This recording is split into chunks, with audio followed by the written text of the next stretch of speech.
todos. Estamos aquí como cada viernes en las conferencias de filosofía para poder hablar, discutir y tener varias otras disciplinas y otras maneras de ver la filosofía.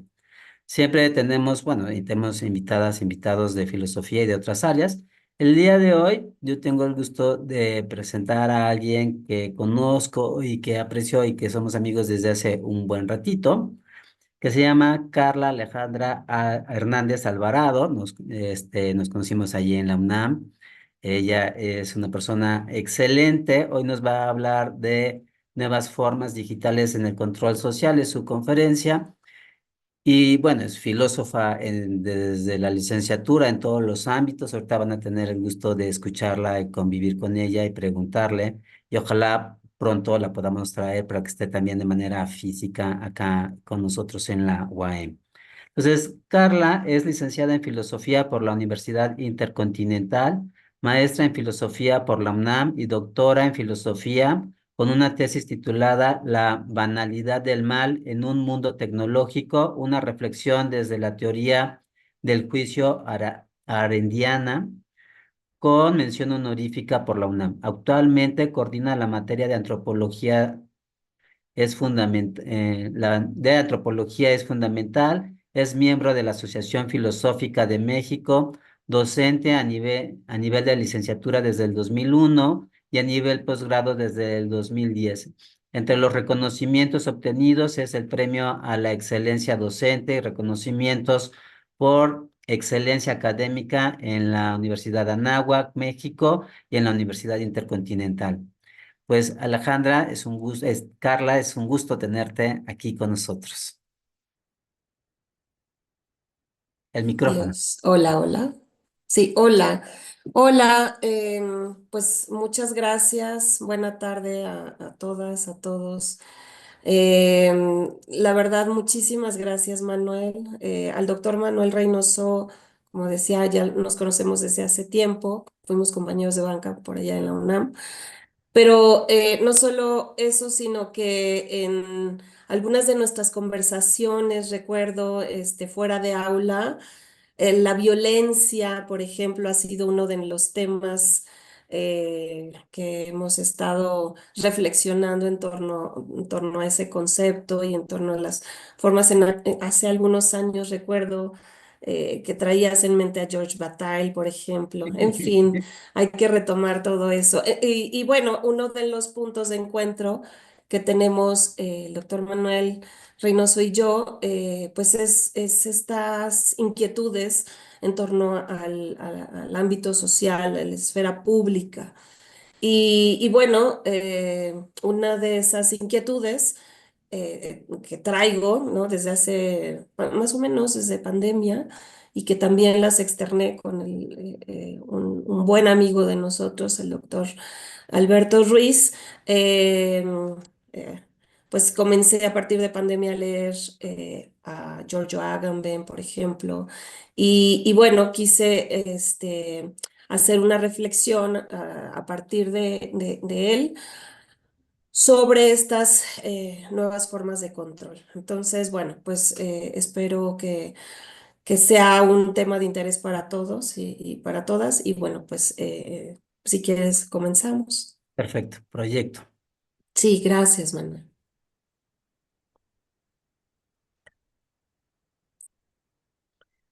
Bien, pues como les decía, bueno, voy a abordar estas nuevas formas de control social, así es como le titulé a esta participación. Y yo le estaré indicando al doctor Manuel cuando me apoye para cambiar la diapositiva. Bueno, nuevas formas, incluso entre paréntesis, digitales, porque no va a ser, no me voy a abrir a todas esas formas de control social, que incluso, uy, nos podríamos ir hasta la escuela de Frankfurt sobre, incluso ahorita me vino a la mente ese texto ya clásico del hombre unidimensional, ¿no? De Marcuse, y hay un capitulito ahí que habla sobre esas formas de control. No, no me refiero a eso. Bueno, en el marco de un panorama de elecciones que ha tenido recientemente América Latina, en el que se esperó que estuviéramos frente a un fenómeno de récord histórico de votantes, se presentó la urgencia de plantearnos nuevas formas de subjetividad a partir de horizontes que apelan a lo común y que favorezcan a una forma de gobierno democrática. Se tuvieron elecciones presidenciales, por ejemplo, en Panamá, en República Dominicana, en México y en octubre pasado, bueno, hace unos meses en Uruguay. Existe un anhelo de que se incremente la participación, sobre todo, pues, de los jóvenes. El año pasado en México, por ejemplo, hubo un 61% de participación, dos menos todavía que en el 2018. En ese año, jóvenes entre los 20 y 29 años fueron los que menos participaron con un 52,8%. Es decir, no participó el 47,2%.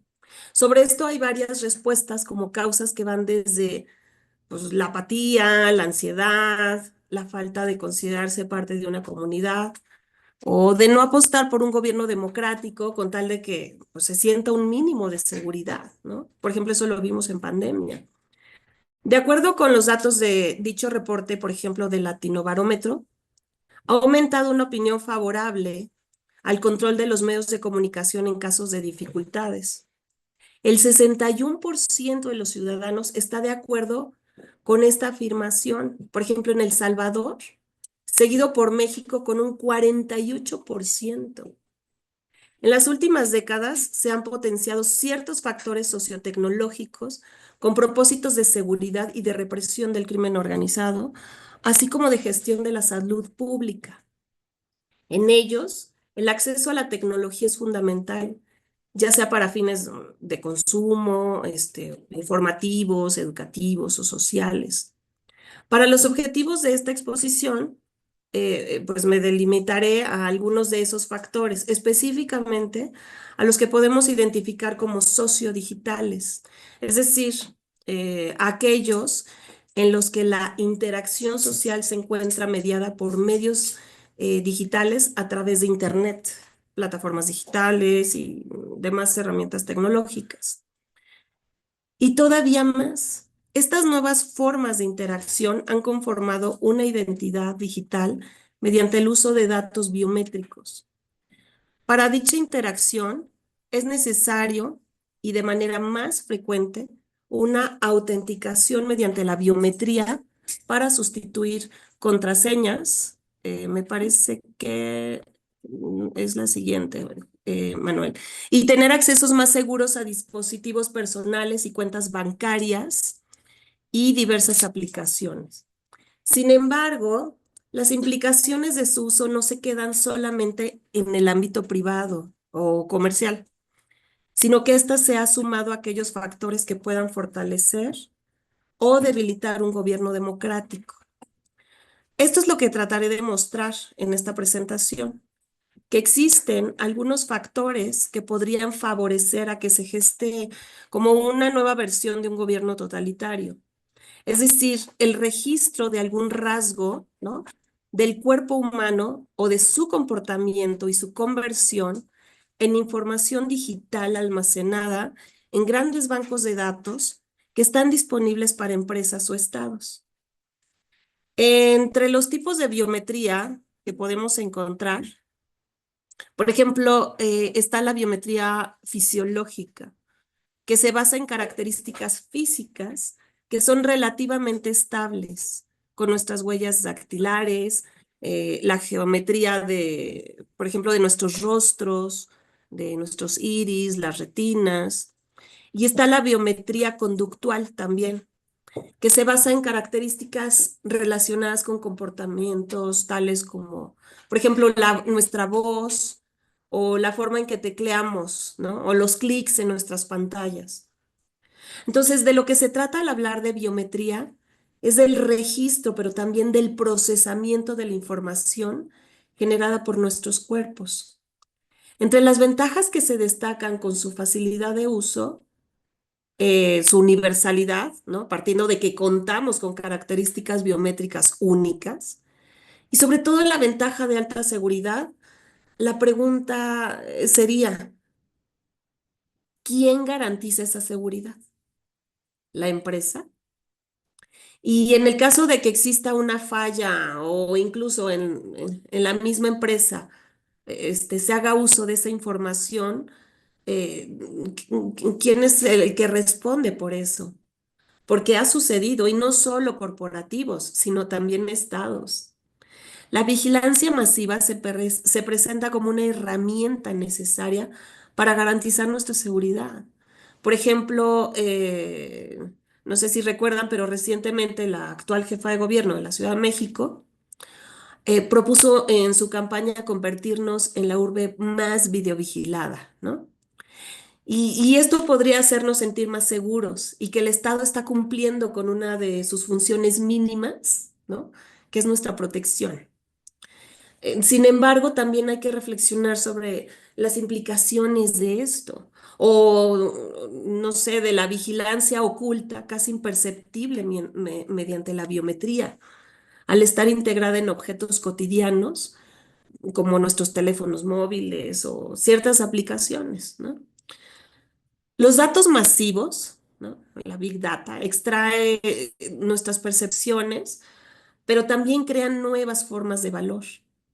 Transforman nuestros modos de comunicación, los mercados y las relaciones entre los ciudadanos y los gobiernos también. Esta era de la que se le llama de la Big Data se suma a la generación de una transformación epistemológica, pero también política. En los inicios de, por ejemplo, de la computación, se anunciaba que con la tecnología se difuminarían cada vez más las fronteras de los estados-nación, pero también advertían que se podía mirar la privacidad, se podía minar, perdón, la privacidad. Por ello, se han propuesto reglas para proteger nuestra información personal y los ciudadanos creemos que estas, ¿no? Se aplican de forma ágil, oportuna, aunque ni las conozcamos. Va implícita la idea de que una de las funciones del Estado es proteger de nuestros derechos fundamentales, entre ellos, pues el derecho a la privacidad. Pero pareciera, ¿no? Que en ese espacio de la Big Data, nos deja expuestos y vulnerables ante cualquiera, pues que disponga de esos datos privados. Desde el siglo XX, la novedad de la biopolítica moderna es que el dato biológico es inminentemente político, a lo que se le han sumado fines de lucro. Ahí es donde sostengo, ¿no? Que se actualiza una especie de biototalitarismo digital. Nadie amenaza, nadie coacciona al ciudadano para que proporcione su información personal, pero solo de esta manera, ¿no? Tenemos acceso a ciertos productos y servicios. Mediante determinados procesos de subjetivación, la vida del individuo es moldeada, modelada y controlada por dispositivos. Y esto con el cobijo de la decisión soberana que avala la suspensión de la ley, favoreciendo un estado de excepción, y con esto lo que Giorgio Agamben llamó una nuda vida. Me parece que es la siguiente. Una vida absolutamente expuesta a que se le dé muerte y como objeto de violencia exceda la esfera del derecho en la era de las tecnologías biométricas, porque se le ha colocado en un espacio en el que solo somos un zoe, ¿no? Y no un ciudadano con derechos fundamentales. Cualquier vida puede convertirse en una vida controlable, disponible y eliminable, es decir, en una nuda vida. Pero para comprender de mejor manera la categoría de nuda vida, es fundamental ubicarla en la esfera de significación de lo que lleva por título esta obra de Giorgio Agamben, que se llama Homo Sacer. En el caso del Homo Sacer, digo, algunos también lo pronuncian como Homo Sacer o Sacer, se pone sencillamente fuera de la jurisdicción humana, sin que por ello pase a la divina. Se trata de una vida insacrificable y a la que, sin embargo, puede darse muerte. Lo que define la condición del Homo sacer no es tanto la pretendida ambivalencia originaria de la sacralidad que le es inherente, sino la violencia a la que se haya expuesto. Esta violencia, el que quiera o el de cualquiera pueda quitarle la vida impunemente, no es clasificable ni como sacrificio, pero tampoco como homicidio, ni como ejecución de una condena, ni como sacrilegio. Es una esfera en la que la decisión soberana que suspende la ley en el estado de excepción incluye esta nuda vida. ¿Qué sería entonces el soberano? Aquel con respecto al cual todos los seres humanos somos potencialmente omnisacri. Y Homo sacer es aquel con respecto al cual todos los seres humanos actúan como soberanos. El que ha de atravesar, por ejemplo, por un control biométrico, se convierte en un individuo despojado de gestualidad personal y sustraído de su contexto. El individuo queda expuesto a la voluntad total del soberano. Del soberano. Perdón, es que de repente como que se me iba un poco el internet. Ajá, Entonces, un poquito la cama. ¿sí? Sí, mejor así. Ah, ¿así? Sí, también. Ok, gracias. El que ha de atravesar por un control biométrico es un individuo despojado de gestualidad personal y sustraído de su contexto.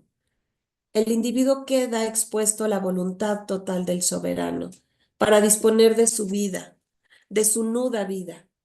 Se ha despojado de su condición política en medio de un espacio biopolítico donde el poder se enfrenta a la vida desnuda, ¿no? A la vida nuda, sin ningún tipo de mediación.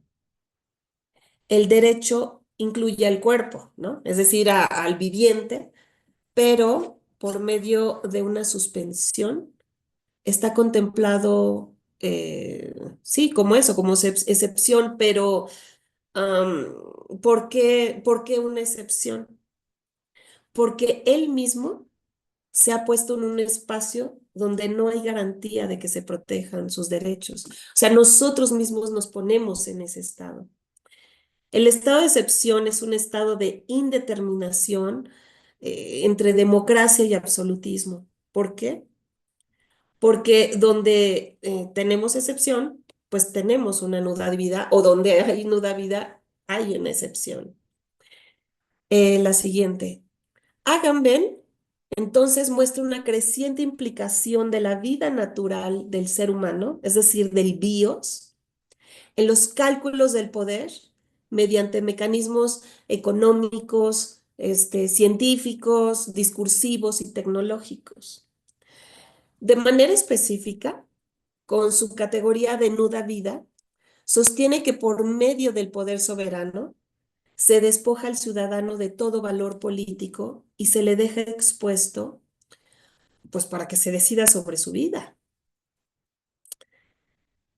Frente a la demanda de seguridad, la sociedad elige sacrificar su libertad, lo que veíamos al inicio, ¿no? Lo que les comentaba, y su responsabilidad en aras de recibir una mayor protección, lo que veíamos, por ejemplo, en pandemia, ¿no?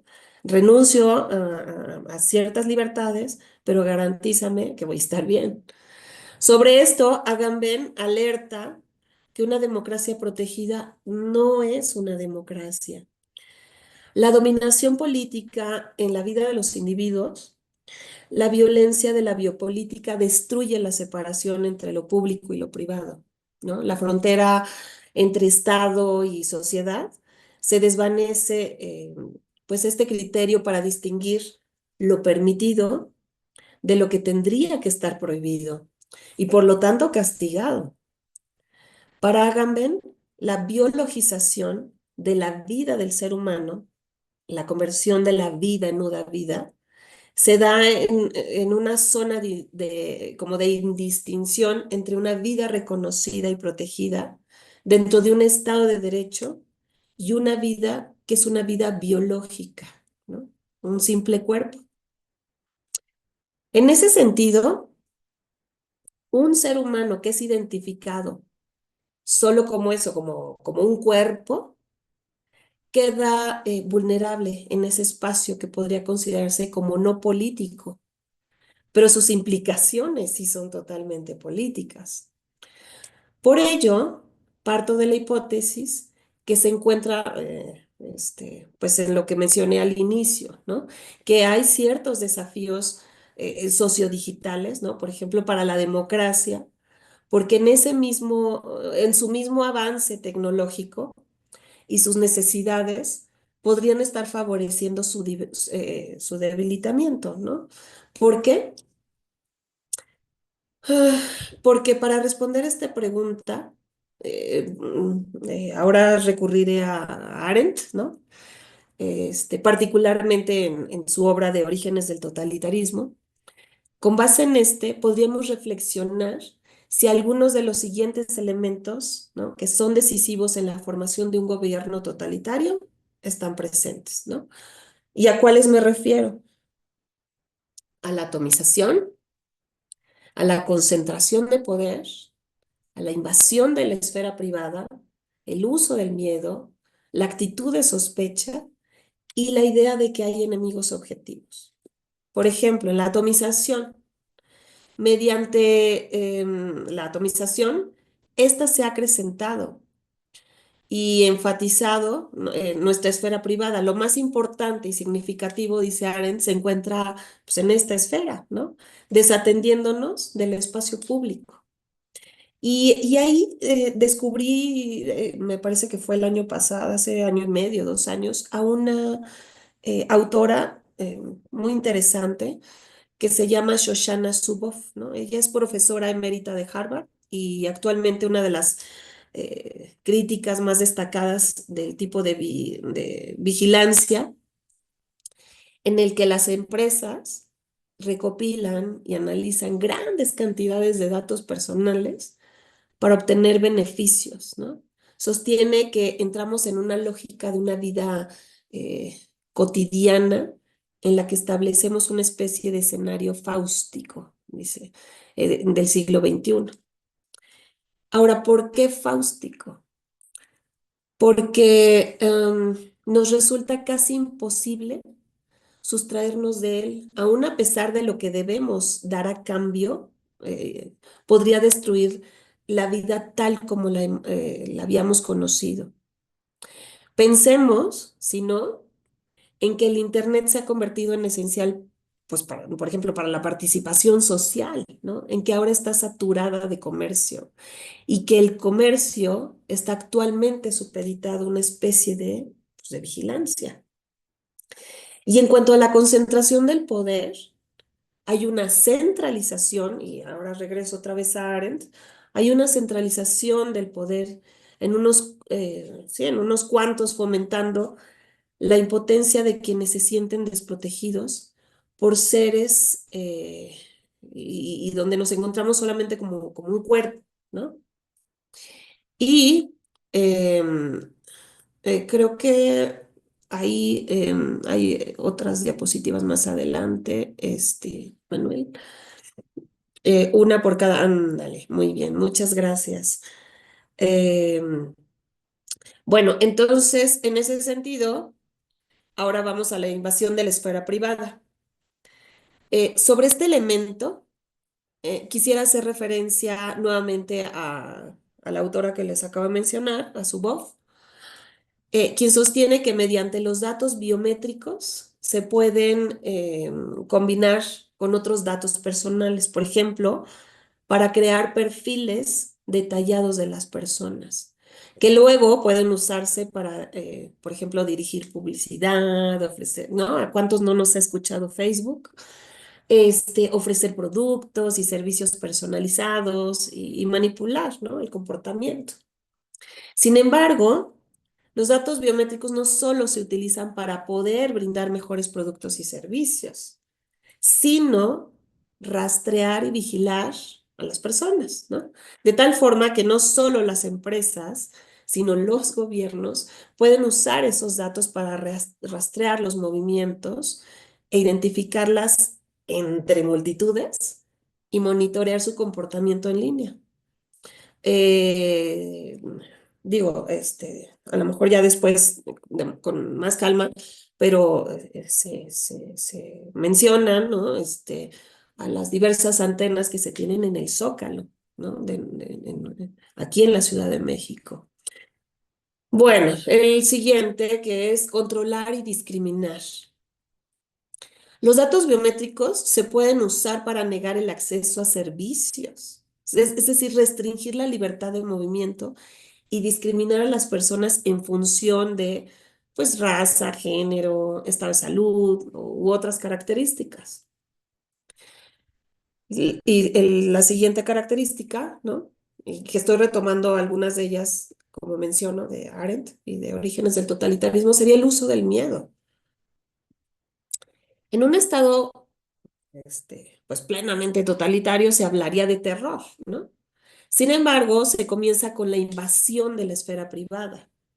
El miedo no solo se encuentra en la esfera pública, ¿no? En donde podría sentirse uno inseguro al poder ser víctima, no sé, de algún robo, secuestro, sino que, o sea, tengo miedo en aquella esfera que antes significaba un lugar seguro, en la que me podía resguardar, ¿no? Pues esta ha sido invadida y en este caso, pues por cámaras, micrófonos, ¿no?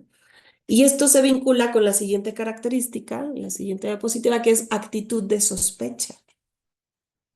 Hay determinados cuerpos, ¿no? Por ejemplo, que son más monitoreados que otros, porque se parte de la idea de que hay ciertas constantes en algunas identidades que significan un riesgo para la población, ¿no? Mediante registros biométricos se caracteriza a humanos indeseables, es decir, a enemigos objetivos. Esta es la palabra específica que usa Arendt, ¿no? De esta forma, la desconfianza impide la vinculación, la corresponsabilidad, la solidaridad.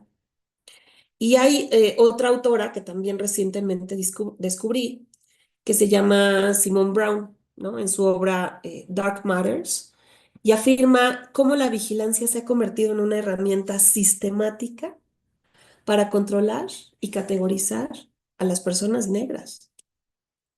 Este tipo de vigilancia también representa uno de esos factores sociodigitales porque se requiere de algoritmos, ¿no? De reconocimiento facial, a menudo programados con bases de datos sesgadas que pueden identificar erróneamente, ¿no? A personas negras y llevando a detenciones injustas. De igual forma, la recopilación masiva de datos personales, como registros policiales, historial crediticio, y actividad en redes sociales, se utiliza para crear perfiles detallados, especialmente de aquellos pertenecientes a minorías raciales. Y bueno, también existe un monitoreo en línea, ¿no? Que se enfoca en las comunidades negras, rastreando su actividad en redes sociales y foros en busca de signos de disidencia o activismo. Por ejemplo, el caso del software Pegasus también, tenemos, no sé si lo recuerdan, pero por él se extrajo una gran cantidad de datos de dispositivos, incluyendo mensajes, registros de llamadas, ubicación y hasta activar el micrófono y la cámara de forma remota.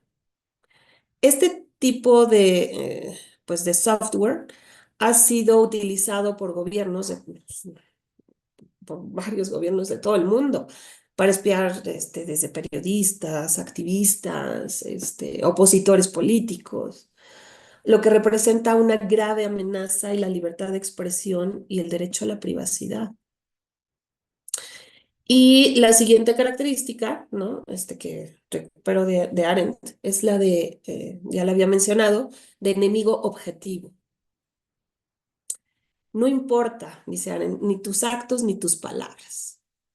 Por el simple hecho de ser quien eres, ya puedes representar un riesgo o un peligro de acuerdo a lo que seas considerado por quien tenga el poder. Desde Arendt, si para el que está en el poder eres considerado, ¿no? Ella decía material superfluo, puede ser eliminado. Por ello, se diseñan instituciones y estrategias políticas para eliminar lo que se considera como material superfluo, ¿no? Actualmente, mediante la vigilancia, por ejemplo, a las personas negras, se fomenta una criminalización a partir de la idea de que éstas son más propensas a cometer delitos, ¿no? El caso de Nigger Parks, que es un hombre, ¿no? Que fue arrestado en el 2019 por un error en el procesamiento de reconocimiento facial, ¿no? Se le acusaba de haber robado unas golosinas en una tienda de New Jersey y dañar a una patrulla, ¿no? Cuando huía. Y este delito no lo pudo hacer porque se encontraba a no sé cuántos kilómetros de distancia cuando sucedió esto. Sin embargo, la policía lo identificó como sospechoso haciendo uso de un software de reconocimiento facial, ¿no? Lo arrestaron y estuvo preso durante 10 días, ¿no? En lo que se tenía evidencias de que no estaba ahí. Esta autora que en la siguiente diapositiva les menciono, que es Shana Zuboff, ¿no? Afirma que en vez de desplegar armamentos, ¿no? Ejércitos, obra de su voluntad a través del medio ambiente automatizado, conformado por una arquitectura, dice, informática cada vez más ubicua de dispositivos inteligentes, cosas y espacios conectados en red. Ya no es necesario solamente, porque también todavía se hace uso de armamento, pero ahora es de forma sutil. Mediante las nuevas versiones de estos elementos, ¿no? Que acabo de mencionar, se actualizan también nuevos mecanismos de control que anulan los derechos elementales asociados a la autonomía individual y a la esfera privada, que son imprescindibles para que las sociedades democráticas sean posibles. Ya no es necesario imponer de una forma visible e identificable mecanismos totalitarios a través de pues, nuestros dispositivos, ¿no? Que el mismo individuo permite y autoriza, se expone a que se disponga de su vida como materia prima para su uso no solo comercial, sino público. Y pues otro ejemplo, ¿no? Yo creo, no sé si ya no se acuerden de él, yo sí lo recuerdo, el caso de Edward Snowden en la siguiente diapositiva, quien trabajó para la CIA y la Agencia de Seguridad Nacional de Estados Unidos. En el 2013 filtró a la prensa, no sé si lo recuerden, miles de documentos clasificados que revelaban la existencia de programas masivos de vigilancia, ¿no? Llevados a cabo por algunos gobiernos, entre ellos y sobre todo pues, el gobierno estadounidense. Estos programas incluían la recopilación indiscriminada de datos de millones de personas y la vigilancia de líderes mundiales y la colaboración con grandes empresas tecnológicas para acceder pues, a la información privada de los usuarios. De hecho, por ahí hay una, más adelante, creo que está, más adelante, no, ahí está. Más adelante, ¿cómo se llama? No sé si algunos de ustedes, pero hay incluso hasta no sé si todavía esté por ahí accesible en Netflix, sobre Edward Snowden. Hay una película que se llama Ay Dios, nada es privado, ¿no? Y también por ahí en la red circula como, digo, lo de Netflix es una película con actores y todo, pero hay como un documental por ahí en la red sobre Edward Snowden, no recuerdo ahorita el nombre, pero ahí sí aparece, ¿no? Es un actor, es él, ¿no? Dando su testimonio y me parece relevante esto, ¿no? Bueno, ya casi para ir cerrando. Eh, Como mencionaba, pues la vida expuesta a su uso indiscriminado, pues es el elemento político originario, dado que, pues desde Giorgio Agamben, a partir de la propia definición de una vida que puede ser usada, es posible la existencia de un poder soberano que montado sobre ella, pues decide el modo y el momento de aplicación y desaplicación de las leyes.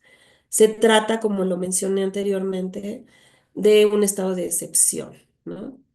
En resumen, pues todo esto mina la democracia porque se viola la privacidad. La recopilación y el uso de datos biométricos son una invasión a la privacidad individual. Las personas no deberían tener que renunciar a su privacidad para poder participar en la sociedad. Es una forma de control social. Se utilizan datos biométricos para controlar y manipular. Esto amenaza la libertad individual, como se mencionó. Y esto es injusto, discriminatorio, ¿no? Porque los datos biométricos se pueden usar para discriminar a las personas, como lo mencioné anteriormente en alguno de los casos. Entonces, aquí solo se han puesto pues, sobre la mesa algunos de esos desafíos, ¿no? Que nos exhortan a no retraernos en lo privado, no solo porque pues habría que ver en qué sentido es todavía privado, sino porque como pues desde la postura de Arendt, nos priva de ser vistos y escuchados y por consiguiente de formar un espacio plural y que pues esto es indispensable para vivir en un estado democrático. Entonces, bueno, pues hasta ahí mi participación. Muchas gracias.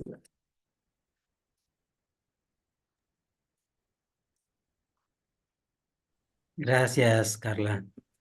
Bueno, creo que bueno, a mí me quedé pensando varias cosas. Ahí en el Facebook no nos están poniendo exactamente alguna pregunta. Adni Díaz está comentando, bueno, hay saludos, eh, nos saludan. ¿Quién dijo? Arnold Díaz dice que está interesante el tema.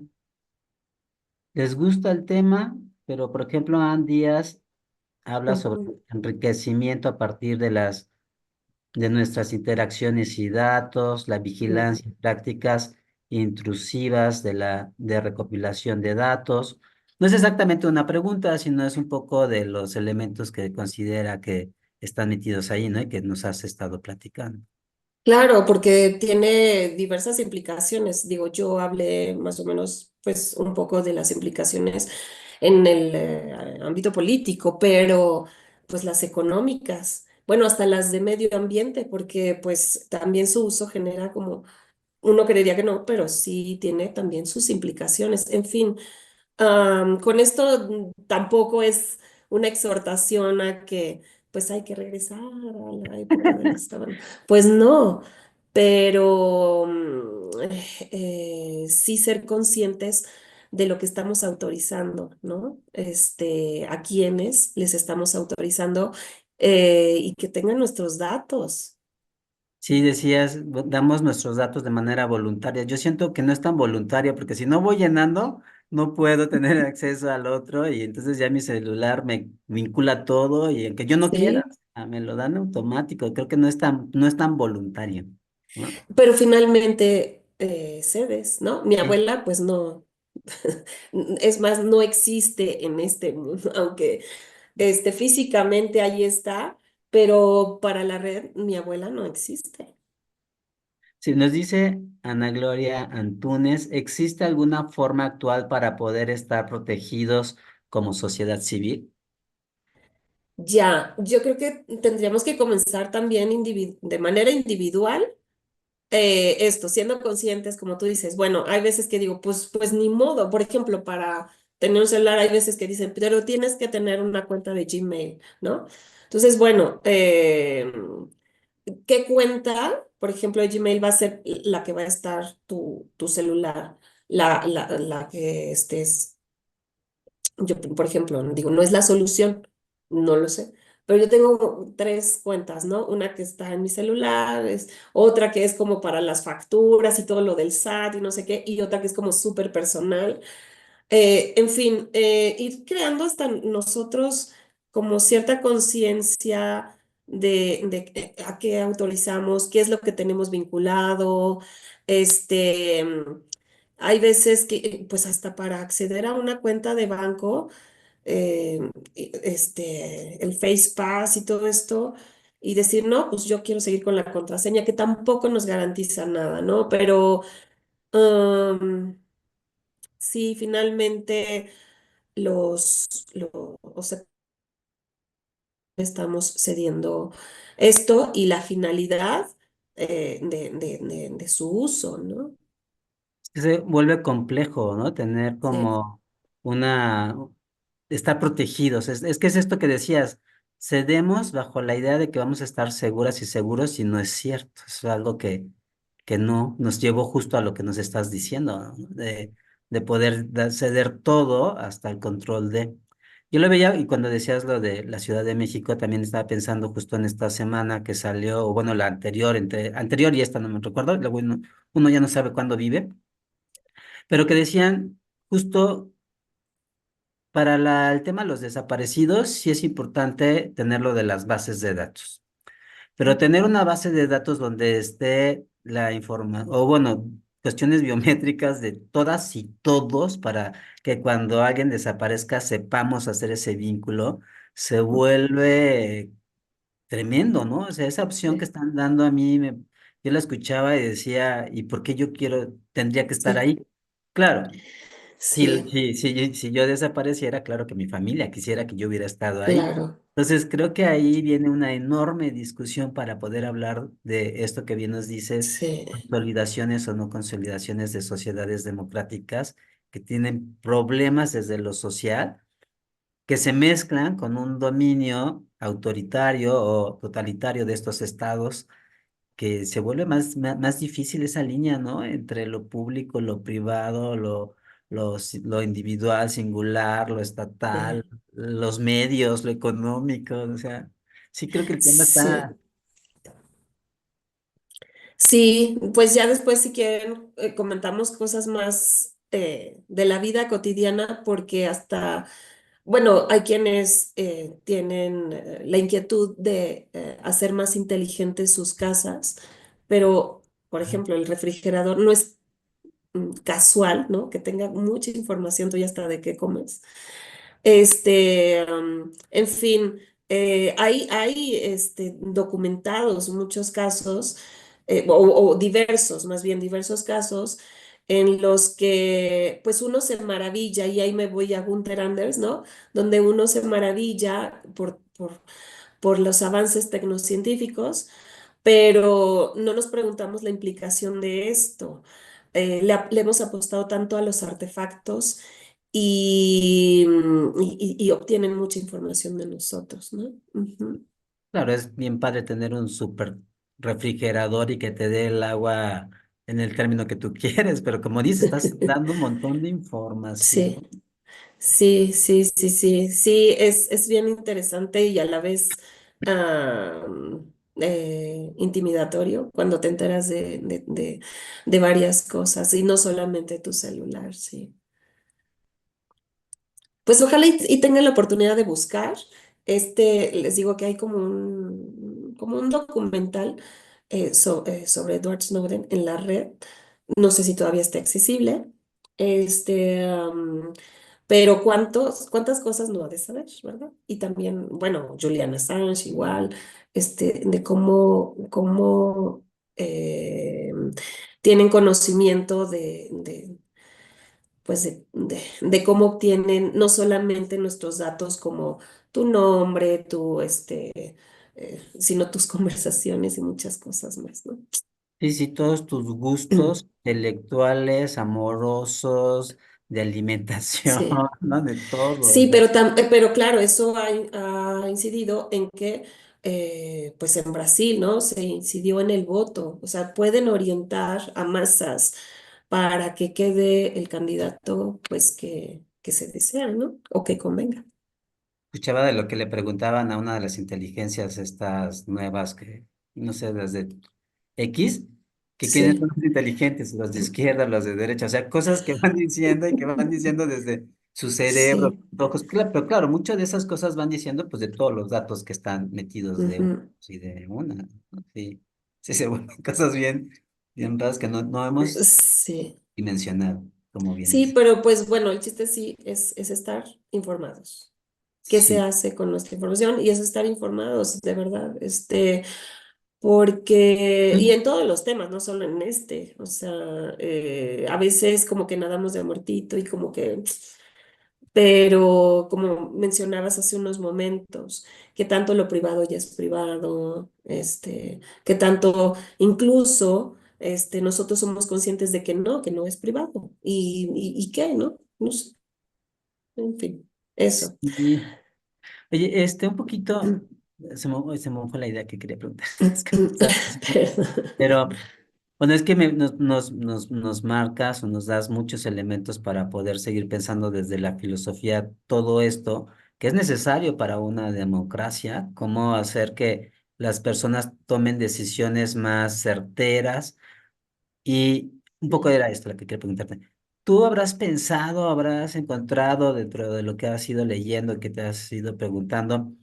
¿Cómo podemos ser ciudadanos, ciudadanas informadas, informados ante tanta información, ante esta cuestión de reducir los miedos, de desinformar, de, no sé, de muchas cosas, ¿no? Veía universidades españolas que decían que se salían de la red social X porque era contrario a lo que tenía que ser un proceso democrático, ¿no?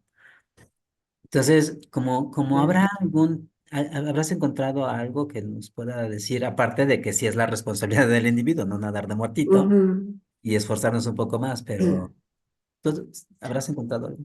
Pues así como tip número uno, pues no, pero yo no creo que esté en la desinformación. Sí, o sea, eh, los jóvenes ahora tienen, no sé si llamarle como, pues, como este bombardeo de información, a Mm. diferencia de nosotros que a lo mejor teníamos que andar, buscándola Ir a la para poder biblioteca. estar informados y ahora más bien me parece que estaría en el discernimiento, ¿no? O sea, Mm. ya tenemos quién sabe cuántas, hace rato tomé un curso sobre, otro curso sobre inteligencia artificial y nos decían todas las aplicaciones, ¿no? Antes, no sé, todavía hace 2 años estaba nada más como que, bueno, no nada más, pero de las más conocidas, pues ChatGPT se escuchaba por todos lados, ¿no?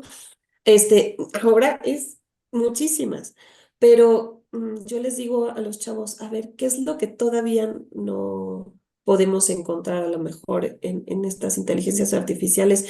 Pues, ¿quién hace el prompt? Tú, o sea, tú eres el que tienes que hacer el discernimiento, ¿no? Muy aristotélicamente, nuestra capacidad de deliberación, tú eres el que diseñas el prompt. Entonces, creo que eh, con este bombardeo de información, pues el discernir qué tanto mm, soy consciente y por lo tanto responsable de que sí me voy a meter o sí voy a ceder esta información o estos datos, el para qué, y sí, o sea, y asumirlo, ¿no?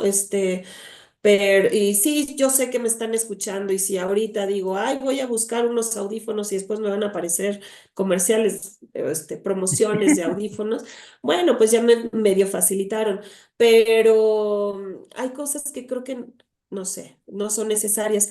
Quizá las nuevas generaciones ya nacen, ¿no? Los que son muy jóvenes, en esta indistinción entre lo público y lo privado, ¿no? Porque finalmente desde las redes sociales, desde el TikTok, lo Sí. privado lo vuelvo desde muy pequeña, lo vuelvo ya público. Entonces, ¿qué más da? No sé. Pero yo ahí sí, para mí, el riesgo es en el ámbito político, en el ámbito de nuestros derechos. Por eso es que me auxilio de esta categoría de Háganme, ¿no? De nuda vida. Porque ahí, ¿quién te va a garantizar? ¿Quién va a responder por ti? Cuando tú ya cediste tu información, de verdad, estás expuesto totalmente. Ahí es el estado de excepción y nadie va a responder por ti. No, y bien dices, no hay manera de salir de la vida de lo político, eso tenemos que tenerlo siempre muy claro, ¿no? Por eso son Sí, importantes.